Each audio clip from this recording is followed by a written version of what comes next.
Yo, what's going on, guys? Today I'm going to be ranking every single DC extended universe movie from the worst to the best. So of course, James Gunn's The Suicide Squad recently released.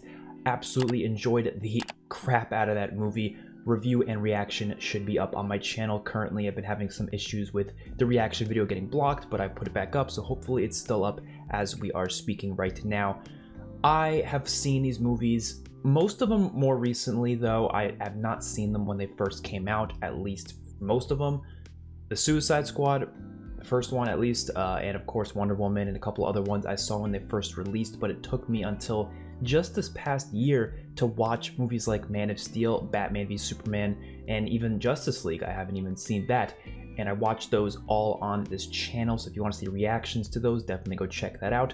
But I have now seen every single movie from this universe, and I thought it'd be a good idea to rank them from my least favorite to my favorite. Coming in last place, Justice League from 2017. This is of course Joss Whedon's version of it. This movie I actually didn't see until after watching Zack Snyder's Justice League, which is very different than most people. Most people obviously saw it when it first came out. You either loved it or you hated it, or some people were in between. And then obviously when the Snyder Cut came out, I think probably at least 99.9% of people agree that the Snyder Cut is better. There's definitely at least a couple people out there who think this one's better, and that's completely fine. You're up to your own personal opinion. But this movie, watching it after the Snyder Cut, probably made me dislike it even more than most people do. But I definitely don't think this movie is absolutely abysmal, like garbage, bottom of the barrel comic book type stuff. It's definitely better than a lot of comic book movies I've seen, but it still has a lot of issues. The tone, all over the place. There's no consistency with the tone. There's goofy moments, there's serious moments, and sometimes movies handle that well, but this movie does not handle that well. They intertwine the tone way too often to the point where the movie feels very choppy. It's very rushed as well. You can tell the movie was forced to be 2 hours long, and they couldn't go above that. So you can tell there's a lot of moments that they kind of cut, and you're like, what? Why did you cut there? Why did you cut this scene? And just things feel choppy. They feel choppy, especially compared to the Snyder Cut that let things breathe a little bit more. Obviously, the movie was 4 hours long, so it makes sense.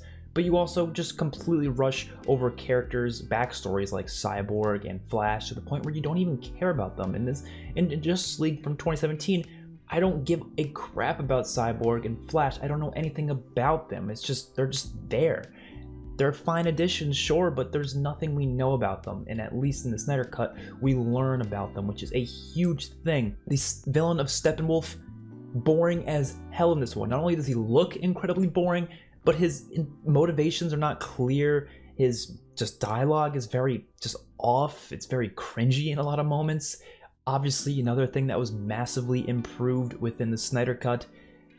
The only positive I can think of is that, yeah, you still have some decent action here and there. I mean, it's still a high-budget superhero movie, so it still has some scenes that are like, yeah, that's a fun scene to watch. Yeah, that's good. You have moments like that. The score is not nearly as good as what Hans Zimmer and I believe Junkie XL was able to do in the Snyder Cut, but you still have Danny Elfman's score in this movie, and it's not that bad. Danny Elfman's pretty damn good. But it's definitely not his best work ever, for sure. The movie itself, just not very good. Coming number 10 spot, I've got Birds of Prey from 2020.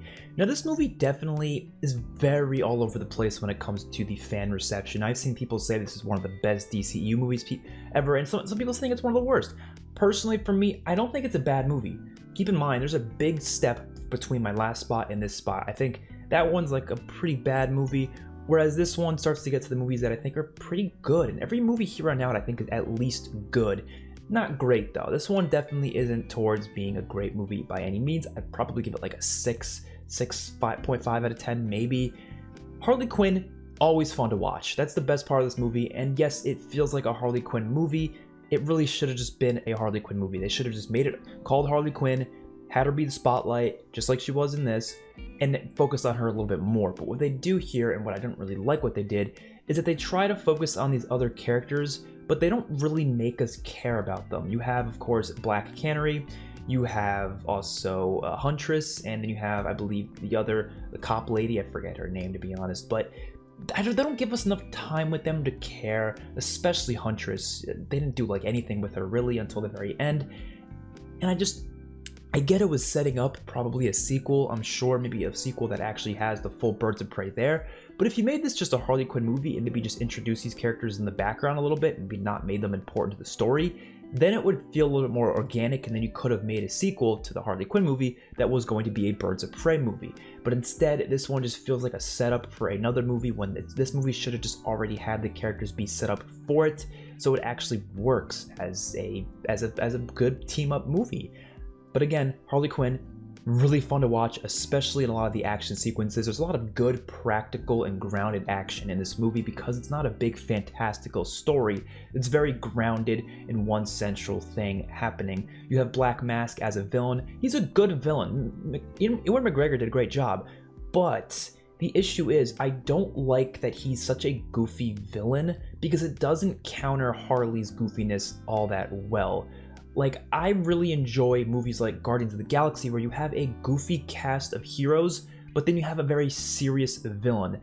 That counter works perfectly. And sometimes it even works the other way around when you have a very serious hero, but a very goofy villain. For example, you know, Batman against the Joker. That works as well, but I don't really, and even when it's serious, that works as well. But when it's a goofy character, a goofy hero, and a goofy villain, it doesn't work for me. It comes off as very odd, and that's something I kind of wish they just didn't go down the route with, but he still does a fantastic job as the Black Mask character, so I gotta give him credit there. But again, if the movie maybe care about some of the other characters a little bit, maybe I'd probably care about the story as a whole a little bit more, but everything with Harley Quinn was cool. I liked how they were out of chronological order for a lot of the movie. It had a very distinct style to it, and I liked that style. It felt very much like Suicide Squad. It's a good movie, it's just not that high on my list. At coming number 9 spot, I've got Suicide Squad from 2016. So this is a movie that I've heard a lot of hate on, obviously, ever since it came out, for a number of reasons, and I've really never understood the excessive hate for it. There's a lot of issues for it, obviously, that's why it's at the number 9 spot as opposed to being up higher. But I still find there to be a lot of positive about this movie to the point where I'm okay with some of the negatives that are very clear. Obviously, the script for this movie was rushed. We've all heard the stories. It was a rushed script, therefore it is very messy. This movie's choppy. You could tell it was not one clear vision. Obviously, David Ayer has been very clear about that he had a clear vision for it, and it did not go the way he was hoping. So I would love to see an Ayer cut of this movie. That would be fantastic. Don't know if we'll ever get it. Probably not. But there was a clear vision that definitely did not go through at all in this movie because there's a lot of different tones that are inconsistent. That's definitely true. But the movie itself is still very fun, mainly because of the cast of characters. I do think the newer Suicide Squad is a better cast of characters, but this one was still really damn good. You have Deadshot, Harley, Captain Boomerang, Rick Flag, Killer Croc, Diablo, Katana, a couple other... Did I just call her Katana? That's not her name, right? That's the character from Mortal Kombat. What was her name in Suicide Squad? Oh, it was Katana. It's not like Kitana. Kitana's the Mortal Kombat character, but she's Katana. Okay, I was right. You get my point. Good characters that I actually liked, cared about, and enjoyed watching on screen. They weren't the greatest characters ever, but they were entertaining, and I liked the camaraderie between this group and the kind of development of them over time, just like what we see with the newer Suicide Squad, although there were some things we'll talk about with that story a little bit later, because obviously it's going to be much higher on the list. I think they did a great job with that. Now, the villain with Enchantress, I think she was cool looking. She had some cool abilities here and there, but I think the story, yes, it was a little bit weird and over the top and a bit... It was goofy. I was okay with that, because I didn't really care about the villain. The same thing we're going to talk about with the newer Suicide Squad. The villain isn't necessarily what I'm looking for in a Suicide Squad movie. I'm looking for the main characters, and they need a mission that'll bring them all together and have them do some badass shit meanwhile, and this movie delivers that. And this movie also gives all the characters these backstories. Now, that is an issue that I think a lot of people have with this movie, is all the backstories and how they're very much just thrown in this montage-like format in the beginning of the movie. I kind of liked that. I didn't love it, but I liked it. You know, there were some moments here and there where it just quickly summed up some of these characters, so we didn't have to go through exposition dumping later on. We could just get it right out of the way and it does a pretty good job with it. And you have this one central event that goes on later on, this mission that they're on, and we have these backstories so we can actually understand where these characters came from. Now, not everyone gets a backstory, but most of them do, and I kind of liked a lot of them. Obviously, Deadshot's backstory with his daughter was great. You had the stuff with Diablo, which I think everyone would agree was one of the best parts of the movie. Everything with Diablo, especially his ending with his sacrifice and the fact that he didn't want to use his powers because it got people killed. I liked that a lot. I really, really did. And Harley Quinn and Joker, Jared Leto, he's not a bad Joker. I don't really think he's as terrible as people make him out to be. He's not like what the Joker is in the comics or what the source material really. But he's his own thing. I think it works what it's trying to do. There's some cringy dialogue, yes, but I think he works, and I think he showed off exactly how good he can be within Zack Snyder's Justice League. Not nearly as good as Heath Ledger or Jack Nicholson or Joaquin Phoenix, but he did a good job, and I actually would love to see more of this version of Joker. I don't think we will. I think the Snyder Cut was probably the last of him, but I really would not mind to see more of him. I like their scenes with Harley Quinn. Like I said, there's a lot of stuff in this movie I like. It's just, yes, the beginning is very messy. The story as a whole with the villain is a bit messy. And it clearly doesn't have a distinct tone or vision that it's going for, and that's why a lot of the issues with this film obviously have been brought up. I still like the movie though. Coming number 8 spot, I got Wonder Woman 1984. This is of course the Wonder Woman sequel, and I went into this movie expecting to hate it because literally everyone was telling me this movie's garbage, terrible, one of the worst movies I've ever seen. I didn't think it was that bad. Now it's definitely not that great, hence again why it's not that high on the list, but there's a really fun core concept to this movie with the whole thing that grants wishes. I kind of thought it was interesting. Was it over the top? Yeah, I think it might have been a little too over the top for this universe. But within this central movie, just in this movie singular, cutting it out from the rest of the universe, and it definitely feels cut out from the rest of the universe because it takes place in a different time period than what everything else is going on with, but it still works in my opinion. It gets crazy at the end, obviously, especially with, Pedro Pascal's character of Maxwell Lord. It gets over the top and crazy, but I liked it, and I liked this character. Cheetah was a little weird. Well, weird thing to throw in there, I'll agree. Her's a villain, I don't know.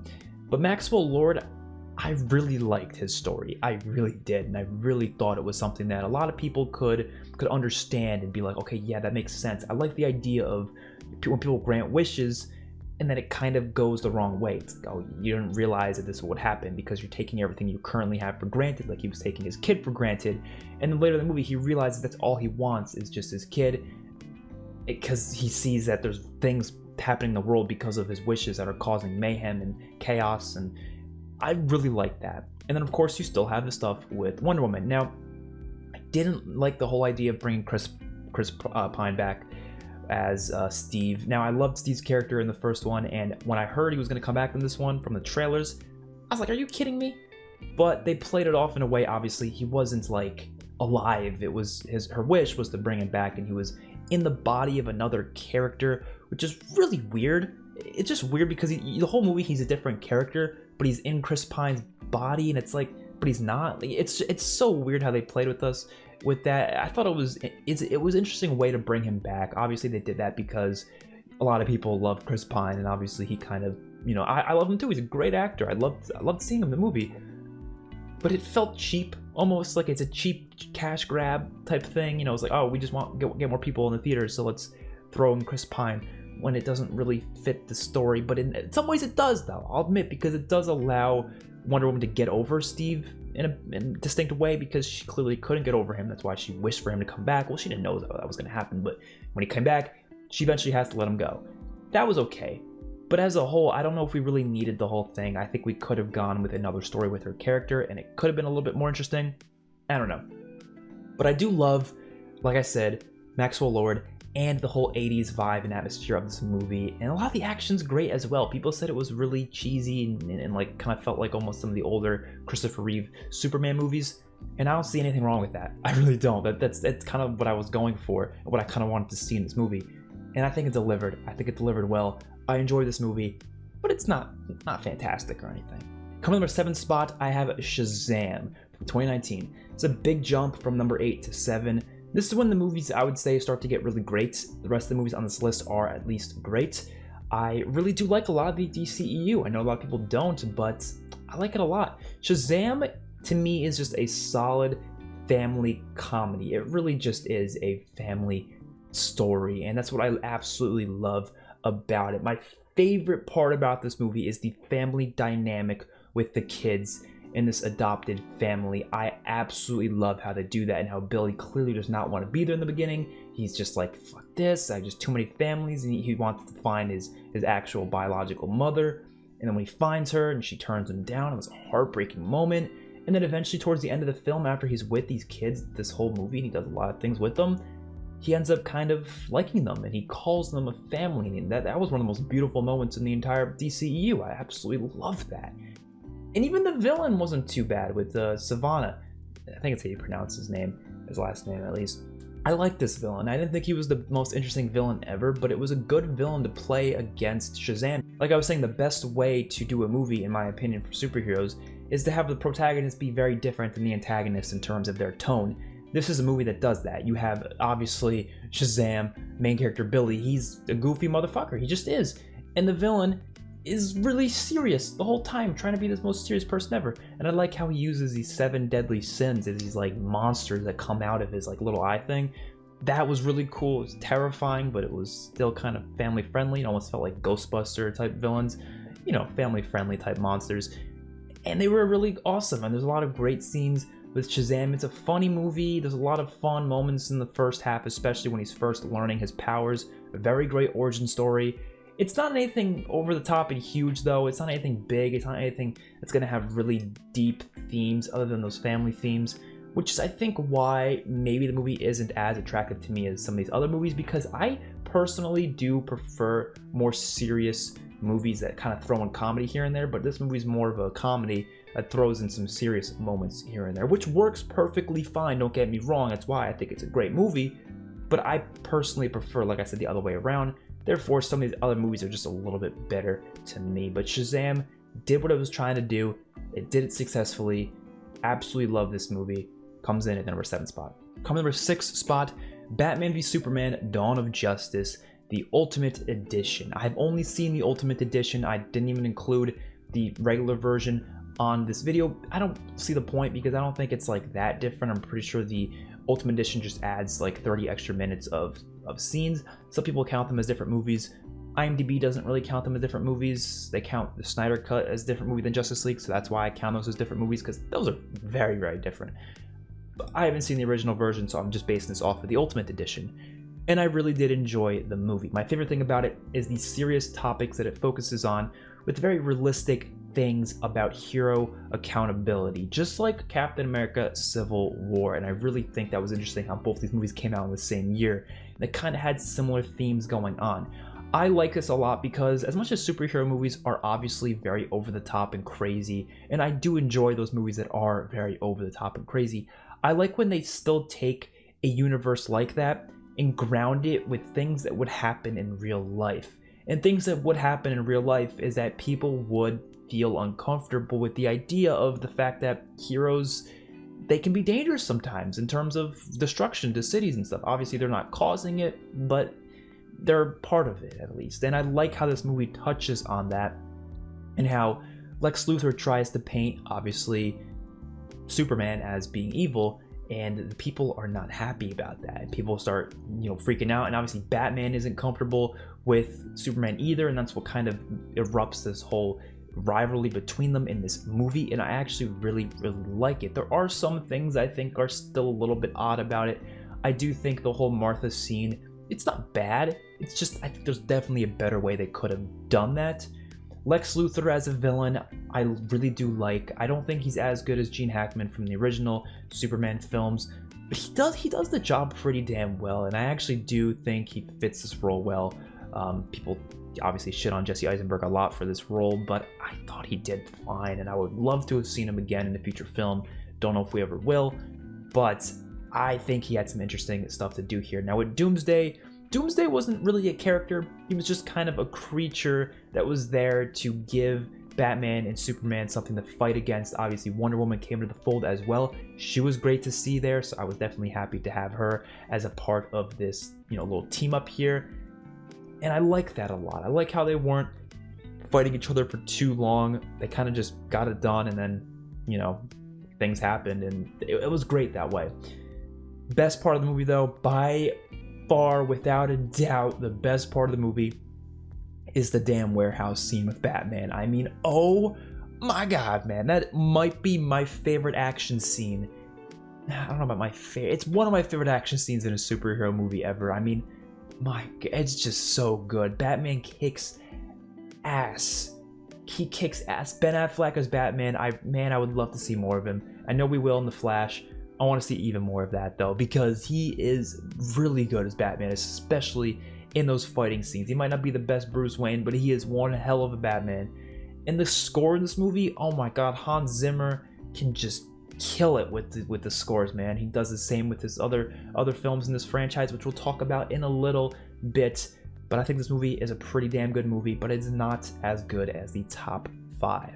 And at number 5 spot, I've got James Gunn's The Suicide Squad. So yeah, I really like this movie. I don't think I liked it as much as a lot of people do right now, because some people are praising it to be the best comic book movie of all time, or even the best DC movie, or I don't even think it's the best DCEU movie. It's just within the top 5.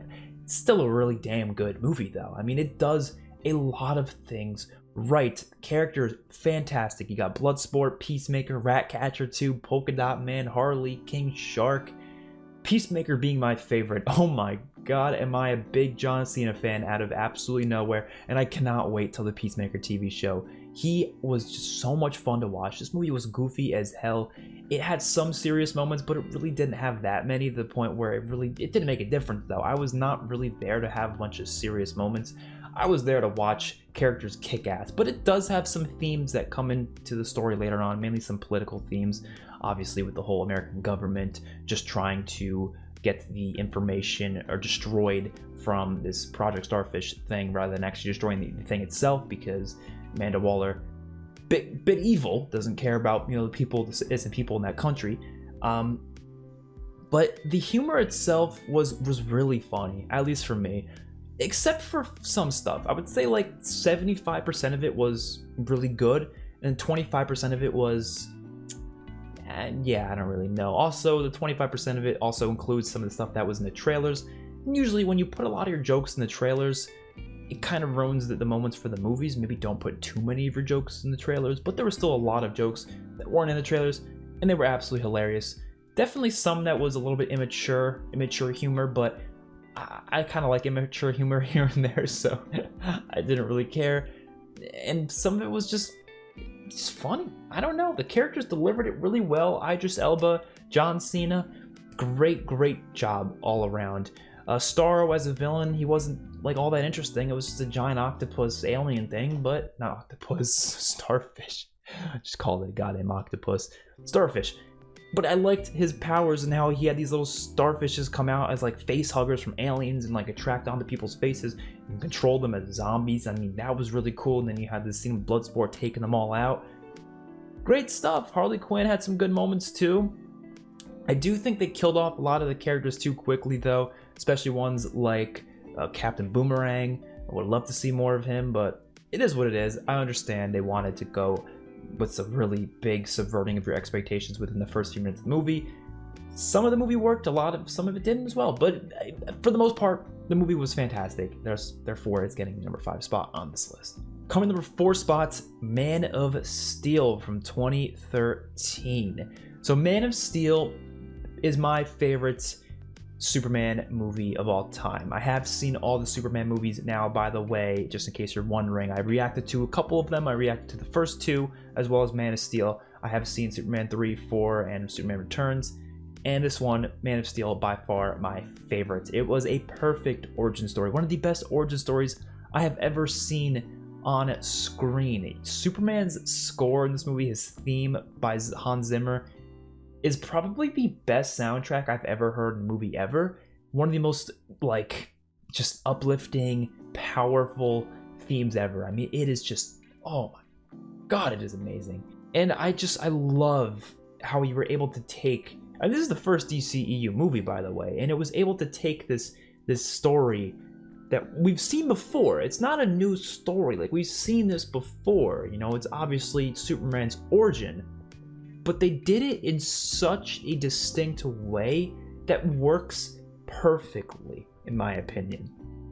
You have Lois Lane here as well, with Amy Adams playing Lois Lane, and I think she was a pretty good part of the story.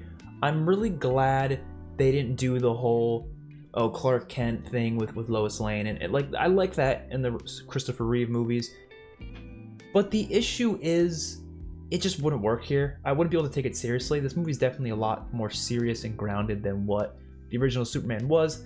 I don't think I'd be able to take it seriously if she actually couldn't tell that Clark Kent was Superman. I just wouldn't be able to take it seriously. So I'm glad they just skipped over that and just had Lois Lane and Superman being with each other right from the get-go. I don't think their love story was necessarily rushed, because you could tell there was tension from the moment they got on screen. So I really liked a lot of that. And Zod as a villain, obviously a fantastic villain, one of the best comic book villains of all time in my opinion. So I really enjoyed that as well. And I do think that just the overall story with the backstory with his father and him dying, of course, not his biological father, but the adopted father. And I really, really like how that played out. Even if it was a little weird, because it was so easy for Superman to save him, but he just let him. Okay, I understand why he didn't do it. He didn't want to show off his powers, but it's like, bro, it's your dad, though, you know? But that's kind of the whole point of the movie. It's like really trying to show how important it is to hide his powers from the rest of the world, because they wouldn't understand something like this, at least not yet. And eventually he has to show himself, because there's a big worldwide threat of Zod, and so he's like, shit, I'm gonna have to tell people, you know what I mean? And I really do like that. Not tell people, but, you know, reveal himself. And then he becomes this icon who saves Metropolis. Well, not really saves Metropolis, because Metropolis gets messed up in this movie. One of the best ending action sequences to a movie ever. Superman versus Zod at the end there was great. And then when he had to kill him at the end there was really powerful. I love this movie. Perfect origin story. Best Superman movie of all time, for sure. And coming number 3 spot is going to be Aquaman from 2018. Might be a bit of a surprising pick, because I've seen people praise this movie, but not a lot. It's usually not talked about all that much in the superhero movie conversations, but I really, really dig this movie. First of all, it's incredibly beautiful. Probably the best looking superhero movie of all time, honestly. I think it looks better than anything I've ever seen. And a lot of it's obviously CGI, no shit, but it's beautiful. I mean, the colors of Atlantis, how it looks crisp. I mean, that scene when they go into Atlantis for the first time, wow. And you just see the colors, you see everything. It's breathtaking. It really is. It's a breathtaking movie, and the aspect ratio definitely helps it out. They do this kind of like extended aspect ratio thing when they're underwater, and then when they go above water, it's kind of like they kind of bring it down a little bit. And I really like how they play with the aspect ratio here. James Wan is a great director. I really like how he was able to, you know, present that in this film. And the action is some of the best action I've ever seen in superhero movies, for sure. I mean, just from the opening scene alone, when Aquaman's mother is taking those dudes out, the Atlantis guards, that was just fantastic. And then you see a lot more of that. I mean, James Wan knows how to shoot these damn movies, because wow, a lot of great action. And Aquaman as a character, I didn't really know how I was going to feel about him going into the movie, but I was like, wow, like, I didn't like him that much in the Snyder cut. I thought he was fine. I thought he was good. He was probably the weakest of all the characters in it, but holy shit, is he fun to watch in this movie. Not only is he just a funny character, like, he has funny quips, he has funny moments, but you really start to care for him, because he goes from being someone who clearly does not want to be the king of Atlantis. He does not want to be any part of Atlantis, really. He just wants to stop this whole war, because Atlanteans and the whole thing with the Ocean Master, it's getting a little heated between other people, and conflicts arise, and then he kind of has to step in at the end there, and they have a lot of cool stuff with them within this movie. Very excited for Aquaman 2 because of all that. Obviously, there's a lot of controversy with Amber Heard. No shit. but that's not going to make me automatically hate the movie. I've seen people saying, oh, Aquaman 2, I'm not even going to go see it, or Aquaman automatically is a bad movie now. You can be against the actress and, you know, hate her for what she's done. I'm one of those people. I think she's not a good person, but it doesn't mean I'm not going to still enjoy this movie, because I still do. It's a great film. It's got an over-the-top story, but it's told in a grounded and serious way, which I think is just one of the most beautiful things you can do. I mean, a lot of movies can do that. People always say, if you're over the top, you're automatically over the top and you're crazy and I can't take you seriously. I feel like that's bullshit. There's a lot of over-the-top movies that can have serious moments, and it can work as long as this tone is kind of divided seamlessly in the movie, and I think it definitely is here. And of course, you also have Black Manta. Can't forget about talking about Black Manta. I mean, he has an interesting part to play in the story. Not as important as I thought he was going to be, but he's still there, and he still kind of is a pawn almost in the story. And you have a couple interesting action sequences with him later on in the movie. Again, the action is probably the best part of the movie, to be honest. I love the story, but the action is just above and beyond amazing, I gotta say. But I'm interested to see him possibly coming back in the sequel. I'm sure he will, because he's in the after credit scene. But yeah, Aquaman, great movie. Number 2, Wonder Woman, 2017. So this is one of the first DCEU movies I've ever seen. Wasn't planning on watching it. I wasn't really that excited. This was back when 2017, you know, when it was 2017. I didn't really care much for superhero movies outside of Spider-Man, Batman, and a couple of MCU movies. That's really all I cared about. I didn't really start getting into these movies until a little bit after 2017. But I went to see this because I think my friend was going to go see it. So I was like, I'll go see it with him. Why not? And I freaking loved it. Like, loved it. I mean, this is within my top 15 favorite superhero movies of all time. So yeah, these next 2 movies on this list are like top tier superhero movies in my opinion. I love how they were able to take a World War I story and implement a superhero into it. Obviously, you have, you know, the first Avenger, Captain America, with that whole story, but this feels so different than that. So I'm glad they feel different. They don't feel the same. I just love how fish out of water it is, and I love stories like that. Fish out of water stories. If you don't know what that means, another example of that is Thor, which is I think another, you know, decent comic book movie. But fish out of water stories are stories where a character who doesn't belong in a specific environment goes in that specific environment, and that obviously happens here, where you have Wonder Woman. She's kind of just, you know, chilling in, you know, Themyscira, and she eventually has to go to see what's going on after, you know, the soldiers kind of invade their land unknowingly, obviously, and the whole, you know, the whole battle breaks out, and then you have Diane and Steve going off, and they have some hilarious conversations, obviously, because she has no idea what the life is like, you know, on you know, the United States and the people, normal people, and she's just like clueless, and it's really funny, and Steve's just like, what the hell's going on here? And they have a lot of funny moments as they get into Europe and such, and I love how that all plays out, and the chemistry between even not just, you know, her and Steve, but also the other soldiers that they go with into battle, and they have this specific plan that's set in motion, and they're kind of just like, okay, they're trying to just doing what they got to do, what they're told to do, and Diana's just, you know, breaking order all the time because she knows she can do it when they're like, yo, what the hell are you doing, you know, and then she just does it. And then this is what I like about the most. They don't undermine the soldiers. That's important to me, because I feel like if she came in and did everything for them and just made them win the battle, and it would make the soldiers kind of feel worthless, and that's not realistic to me. You know, these soldiers, at least in real life, we praise the shit out of them because they put their lives on the line and, you know, fought like hell, obviously. I definitely applaud veterans all the time, right? And I really do like how they didn't undermine the soldiers in this. They really didn't. They still were playing a part in this battle, all while Wonder Woman was still kicking ass. Especially that one scene in No Man's Land where she's holding out her shield and she's just like taking the shots and they're all running through. And then you have Steve making that sacrifice at the end there. It was just such a well-versed story. And the action obviously is great. Wonder Woman kicks ass. Her theme is also fantastic as well. Don't get Don't even get me started, man. Soundtracks are just so good in these movies.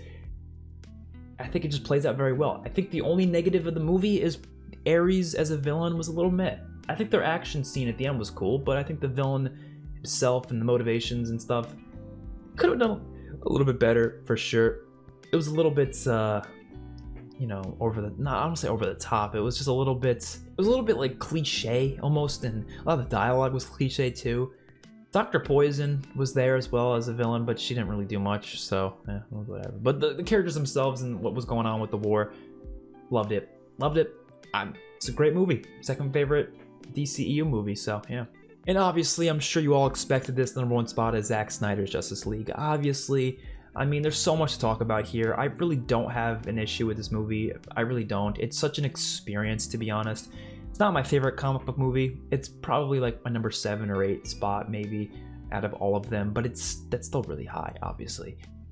It's great. It's long, but it's entertaining literally all the way through. For a 4-hour movie, to do that, to make it entertaining all the way through, is rare. I think the only other movie that was able to do that for me that's this long is like Return of the King or something like that, because not very often where a movie that's 3 hours plus can really just make me sit there and not for a second be turned off by the movie.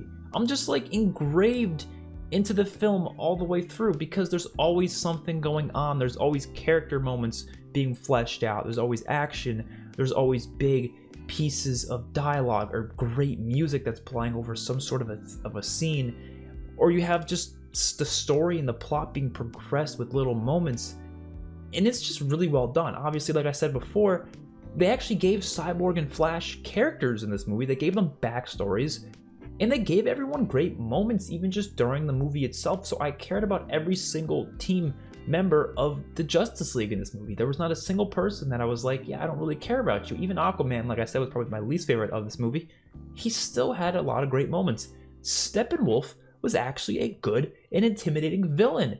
Darkseid was awesome to see. He didn't do much, but he was awesome. He was a cool presence in the background there, and I liked how Steppenwolf was kind of answering to him. It kind of builds up possible future stories that unfortunately are probably not going to happen, but that would be really cool if they did. And I really liked how all that played out. And you had a lot of other scenes as well. Some people might call them unnecessary, like the scenes with Jared Leto's Joker and Lex Luthor talking to Deathstroke. And I was interested to see where that would go, maybe in future movies again. I don't know if we'll get that, but I thought there could have been definitely some cool stuff there. And I thought those scenes were fine. You also had Martian the Manhunter being shown off at the end there. So a lot of just cool stuff. A lot of it was Easter eggs and maybe might seem a little gimmicky to some people, but I liked it. Fan service maybe as well. I don't know. In that one scene, of course, with Flash turning back time after they fail.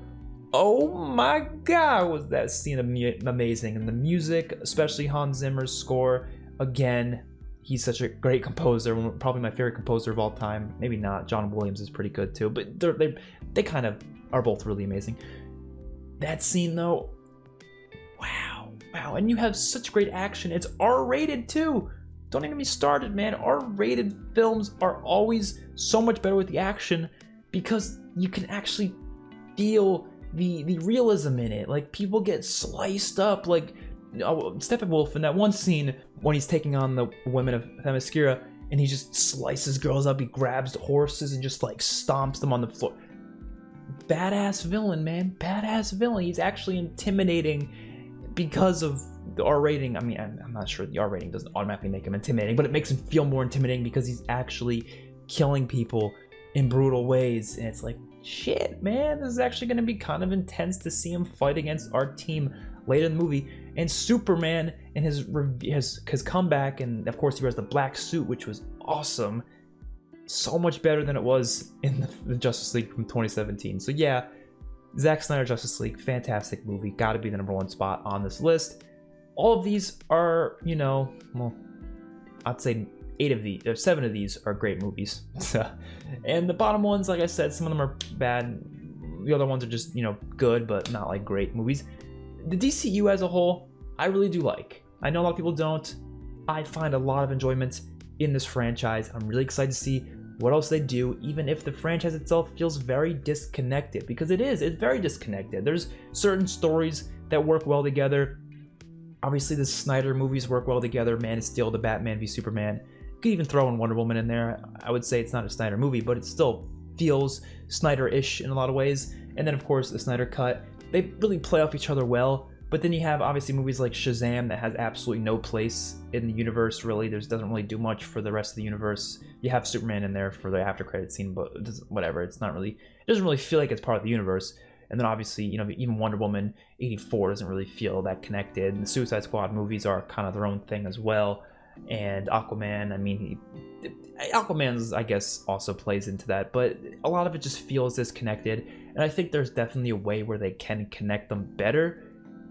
I was really hoping they would be doing that, especially after the success of the Snyder Cut, but I don't know. We'll have to wait and see. Hopefully you guys enjoyed the video. Let me know your thoughts in the comment section below. Let me know your list. I will see you guys on the next one. Don't forget to like the video and subscribe to the channel. Peace out.